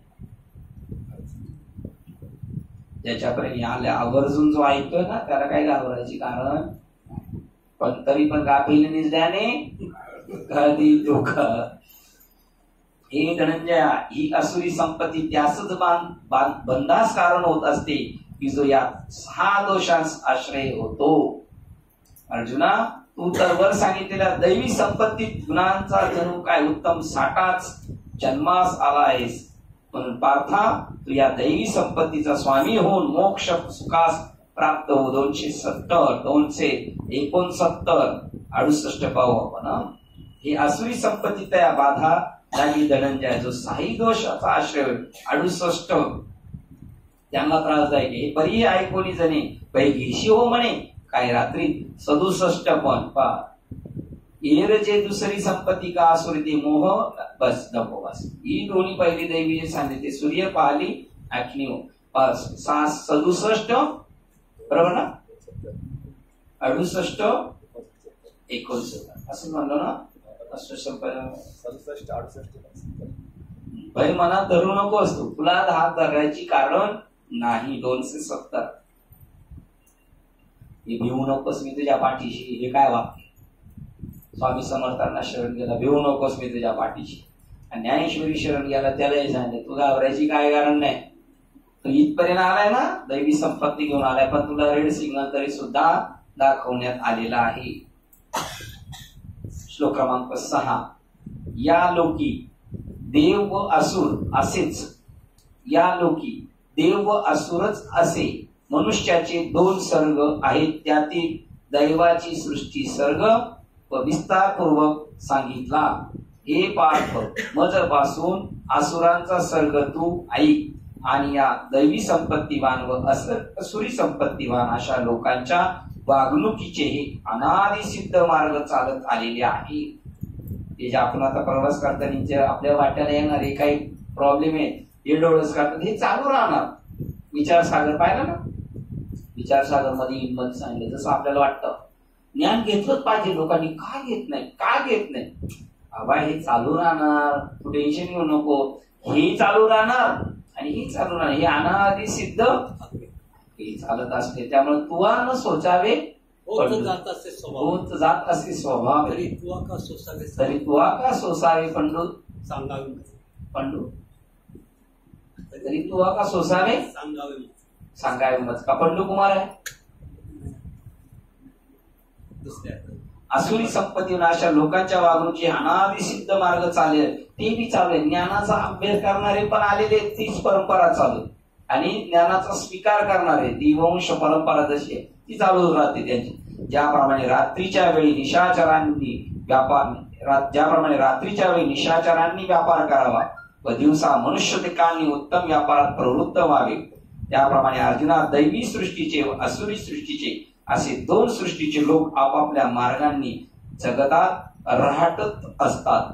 त्याप्रमाणे मागच्या अध्यायात ज्यावेळी ज्ञान सांगण्याचा प्रसंग आला तेव्हाही दैवी संपत्ती चांगली विस्तारे करून सांगितली. आता आसुरी संपत्तीत वागणारे जे लोक आहेत त्याच विषयी तुला सविस्तर माहिती सांगतो. तू तिकडे पूर्ण अवधानाची चांगली दृष्टी असू दे. काय ते म्हणतात ते तसं आहे का?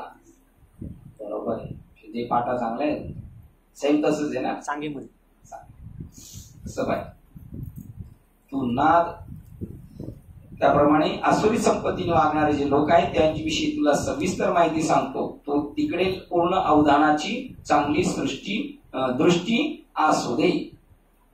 तर नाद ज्याप्रमाणे वाद्याशिवाय कोणासही ऐकू येत नाही किंवा पुष्पाशिवाय मकरंद सुवास मिळत नाही, त्याप्रमाणे ही आसुरी प्रकृती संपत्ती जोपर्यंत एखाद्या शरीराचा आश्रय करीत नाही तोपर्यंत ती एकटी अगोचर होत नाही.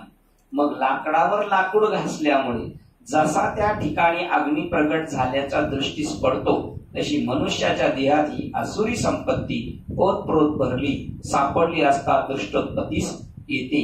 ज्यावेळी ऊस जसा जसा वाढत जाईल तसा तसा त्यातही रसही वाढत जातो. त्याप्रमाणे हिने आश्रय केलेला प्राण्यांचा देह जसा वाढेल तसतशी ती आसुरी संपत्ती आत वाढत असते.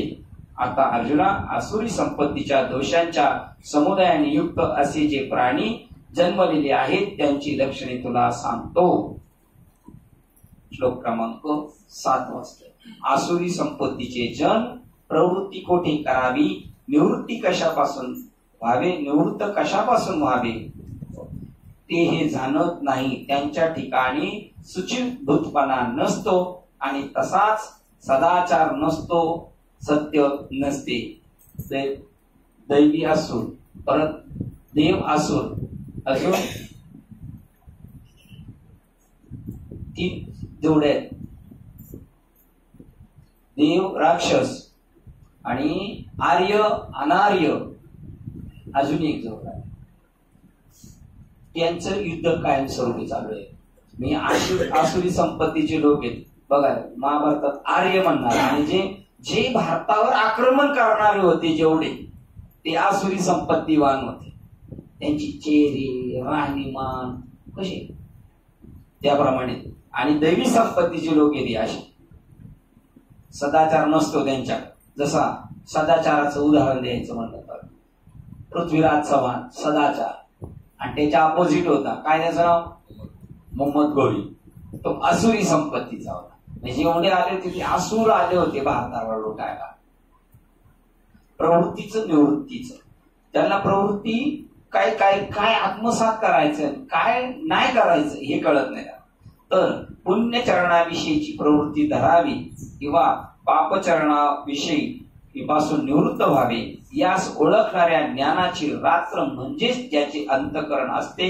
कृत्य विवेक नसतो. याने माझा फायदा होणार की नुकसान होणार एवढं सुद्धा ज्ञान नाही, तो अज्ञानी. त्याच्याकडे ते सगळे येणार, हे सगळे त्याच्याकडं शोधत येणार. त्या कोश किडा आवेशाने आपले घरटे बांधू लागला म्हणजे त्या बांधण्याच्या भरात ज्याप्रमाणे आपल्यास बाहेर निघण्याचा किंवा आत प्रवेश करण्याला वाट पाहिजे ती आहे किंवा नाही इकडे लक्ष न देता घरटे तयार करून आत कोंडला जातो. मोक्ष पाहिजे आपल्याला, आपण सुटण्यासाठी मोक्षाच्या दिशेने वाटचाल करायला जे गुण पाहिजेत ते हवेत का नको हे ज्याला काय माहित नाही त्याचं उदाहरण देतात ते कोश कीटकाच्या परी. 82 पाहू. निगनिया आणि प्रवेशा चित्त नेदीच आवेशा कोश किटू जैसा चाचिन्नला पै. कोश कीटकाची परी ज्याची बुद्धी चारूच तरी. हा आपलाच आपण घात केलेला आहे. आपणच बी आपण वैरी चारूच तरी. बघा त्याची बुद्धी शरीरावरच आहे, आत्म्यावर नाहीये, म्हणून तो अटकला गेला. अथवा आपण दिलेले भांडवल वसूल होऊन परत येईल किंवा नाही हा पुढील विचार न पाहता मूर्ख मनुष्य एखाद्या चोरास कर्जाऊ पैसे देतो. त्याप्रमाणे आसुरी संपत्तीचा आश्रय करणारे जे लोक आहेत ते प्रवृत्ती व निवृत्ती दोन्ही मार्ग जाणत नाही. न शौचम आणि सुचित्व म्हणून काय वस्तू आहे हे तर त्यांना स्वप्नात देखील माहीत नसते. चांगली काय गोष्ट आहे ती एवढं वर्णन केलेल्या अज्ञानाचे आसुरी संपत्ती. कारण कदाचित कोळसाही आपल्या काळेपणास टाकील, कदाचित कसा कावळाही पांढरा होईल आणि कदाचित राक्षसांनाही मांस खाण्याचा बीळ घेऊ शकेल पण यांना नाही. पण अर्जुना ज्याप्रमाणे मद्याच्या पात्रात पवित्रपणा कधीही येत नाही त्याप्रमाणे आसुरी संपत्तीमान प्राण्यास सुचित्व केव्हाही येणार नाही. अशा व्यक्तीला ड्रॉप करायचा असतो. त्यांच्या बरोबर सुद्धा नसतं राहायचं. खळांची संगती उपयोगाची नाही. आपणास या पाय त्यांची वैष्णवी कुपथ्य टाकिले वाढून एका जनार्दनी. तो गाव सोडून जायचा असतो, तो एरिया सोडून जायचा असतो, त्या लोकांशी संगत नसती करायची. संभाषण सुद्धा करायचं. संभाषण तयाशी सर्वता संभाषण न करावे. तैसे ते पार्था बिन्नुक या परमार्थ. हा परमार्थ आहे. चांगलं वाईट वागणे याचं नाव परमार्थ आहे. याच्या पुढे नाही आता आपल्याला काय बोल. ज्याला प्रबोध झाला ना त्याने चांगलं वाईट वागणं, काही कसं वागायचं, काय वागायचं, याच्यापेक्षा त्याला दुसरा धर्म नाही राहिला. त्याचं सगळं संपलेलं आहे. फक्त तो राहिलाय त्याच्याकडे बघून एरती अनुष्ठती सामान्य सकळ. तुम्ही जी वागणार ना, जसं वागणार त्याला लोक शिक्कामोर्तब करणार. अरुण बाबा तसे वागतात, चालेल, राजवस तसा वागेल. म्हणून काय वाक्य त्याच्या पुढे ते प्राप्तार्थ झाली ऐसी असते स्वभाव म्हणून कर्मण सांडाल विशेष आचरण लागे संती. आणि हे पण चालत होतं. कोणती ओळ आली होती? एक प्राप्तार्थ झाले जे निष्कामता पावले याही कर्तव्य उरले असे मार्गासारीचा मार्गाधारे वार्तावे विश्व मोहरे लावावे. लौकिक असं वेगळेपणा दाखवूच नाही, सर्वांसारखं राहून दाखवायचं. मार्ग अंदासारखा पुढे चालत देख नाही तैसा प्रगटावा धर्म अज्ञानाचे. अज्ञानी माणसांना तसं वागून दाखवायचं ज्ञानी माणसांना. काय मागे पुढे झालं काय शिंदे वर झाल्या परत बोला. मार्ग अंदासारिका पुढे देख नाही चाले तैसा प्रगटावा धर्म अज्ञाना प्रगटावा धर्म. अज्ञानी माणसांना दाखवण्यासाठी तसा धर्म आचरण करून दाखव. आंधळा माणूस चालल्यानंतर पुढे आंधळ चालल्या का डोळसही चाले तैसा ना. डोळस माणूस जसं आंधळ्याला रस्ता दाखवतो तसं शहाण्या माणसाने पुढे चालायचं. नापी चाचार का म्हणशील पा एखाद्या केव्हाही सूचित व केव्हाही माहित नसत चांगलेपणा. बघा असे एखादे आडमट भेटतात. आपण गाडी चालवताना पण आपल्याला असे एखादे भेटणार, त्याच्या डोक्याला त्याला कळतच नाही चांगलं काय. त्याच्या पुढे काय म्हणतात गावचे लोक, गाढवा पुढे तो म्हणतो कालचाच गोंधळ बरं. त्याच्या पुढे जीव होतो सांगितलं अरे बाबा हे असं आहे, हे असं नाही, तरी ते नाही तू म्हणा ते असंच का, आडवं चालणं त्याला म्हणतो.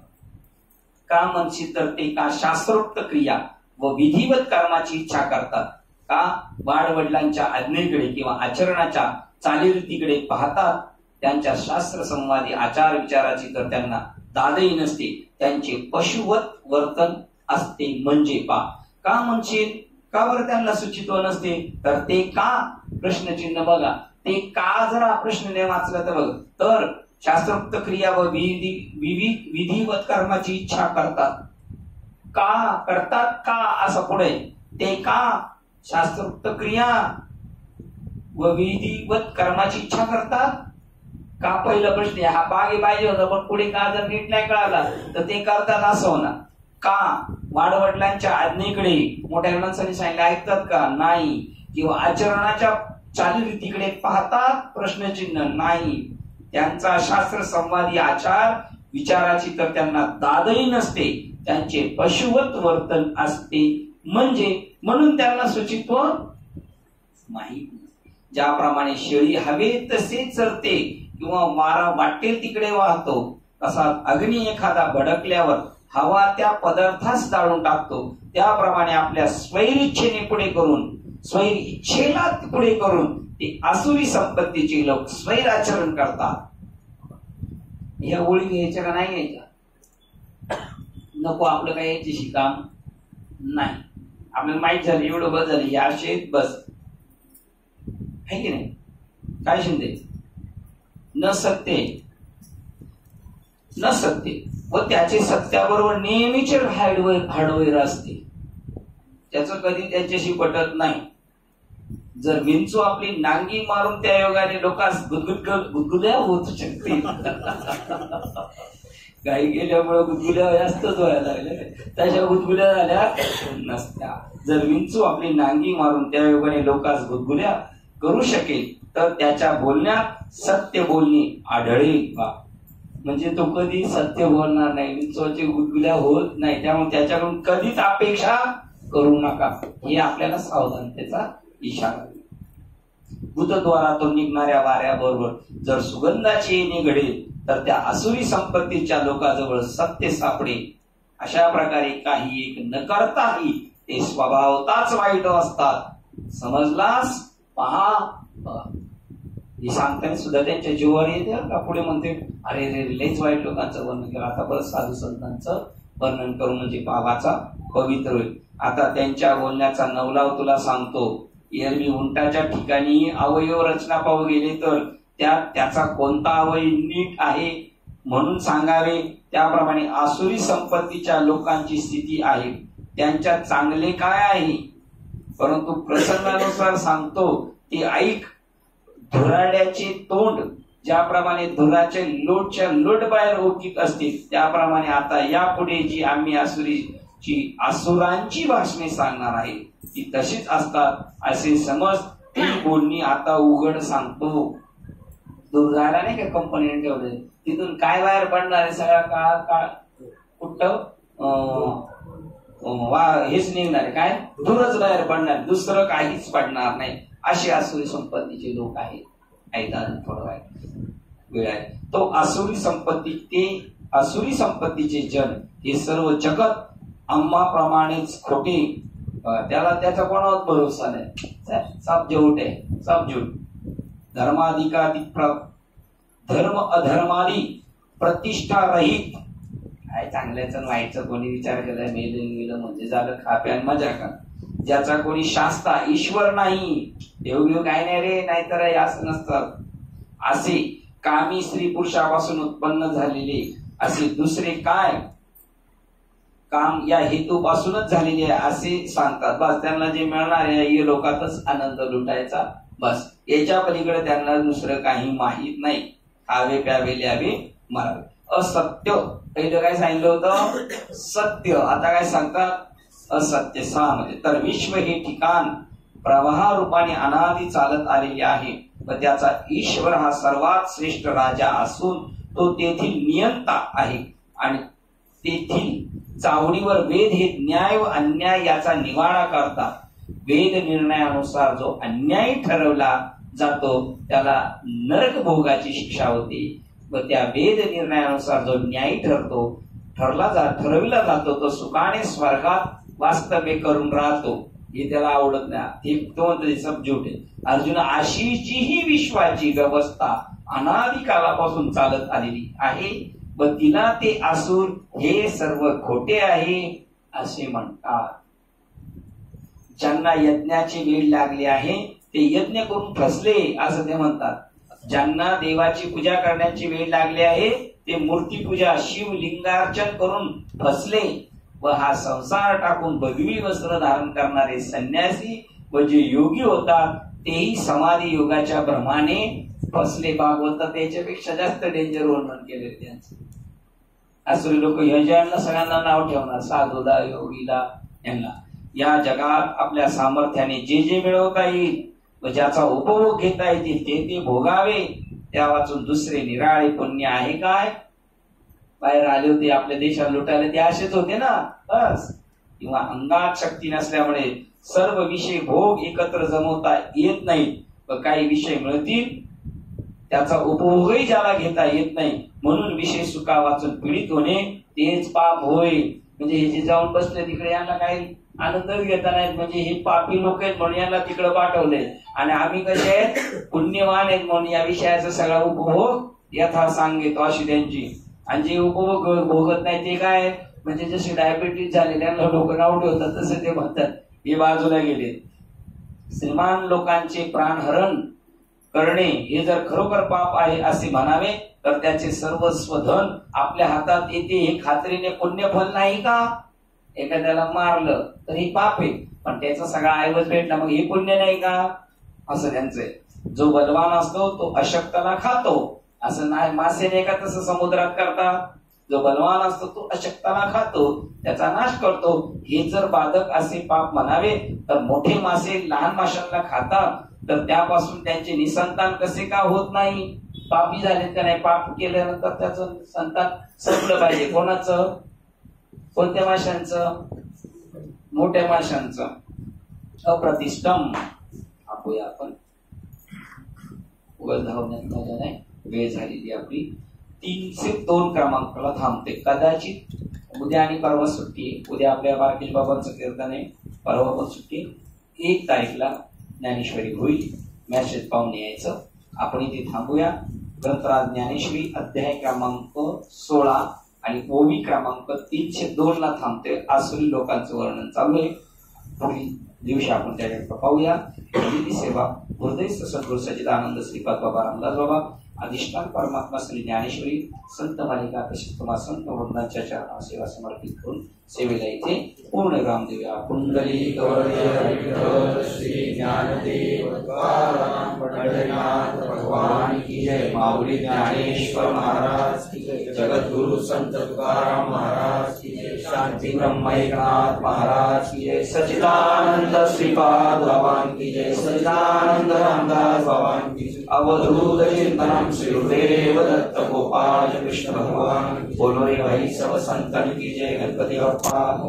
आता विश्वात्मके देवे देवे भाग्यज्ञ दोषावे दोषोनी मर्यावे कसाय दाने. देवरांची व्यंकटी सांडो तया सत्कर्मी वाढू. भूता परस्परे जडो मैत्र जीवांचे. वेदांचे तिमिर जाऊ विश्व स्वधर्म सूर्य पाहू. जो देवांची गतो ते लाभो. प्राणीचा वर्ष सकळ मंगळी. ईश्वर निष्ठांची मांदियाळी. अनवर्त भूमंडळी भेटत उदा. चला कल्पतरुचे आरव. चेतना चिंतामणीचे गाव. ओढते जारणवर विषांचे. चंद्रमेचे आराध्य मार्तंडचे बहीण. ते सर्वाईसा सज्जन सोयी होतो. टिंबवना सर्वसुखी पूर्ण होणे तिने लोकी. वैद्वादी पुरुषी अखंडित आणि ग्रंथोपजीवे विशेष लोकीये. दृष्टादृष्ट विजय भोगावेची. एक म्हणे श्री विश्वेश्वरा हो. आहा होईल दान बसावो. येणे वरे ज्ञान देव सुया झाला. येणे वरे ज्ञान देव सुया झाला. येणे वरे ज्ञान देव सुया झाला. हरि ओम. शांती शांती.